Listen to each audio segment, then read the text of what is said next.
সন্ধেবেলা চায়ের সাথে মুখরোচক কিছু খেতে ইচ্ছে করলে এইভাবে একটু চিড়ে ভাজা বানিয়ে নিন। 250 গ্রাম পাতলা চিড়ে নিয়েছি, 1 মুঠো চিনেবাদাম, কারি পাতা, 2টো শুকনো লঙ্কা, চাট মশলা, ম্যাগির মশলা আর সামান্য নিয়েছি বিট নুন।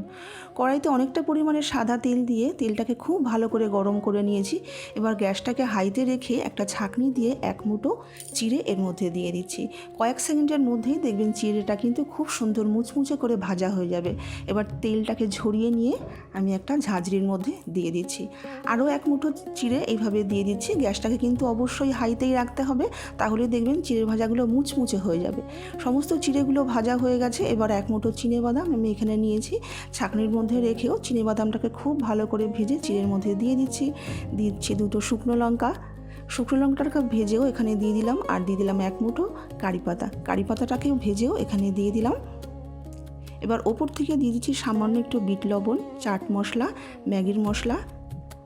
সব কিছু খুব ভালো করে একটু মিশিয়ে নিলেই কিন্তু চিড়ে ভাজা আমাদের একদম তৈরি। এটা কিন্তু এয়ারটাইট বক্সে রেখে আপনারা 10 থেকে 15 দিন এটাকে খেতে পারবেন। তৈরি হয়ে গেল আমাদের মুচমুচে চিড়ে ভাজা।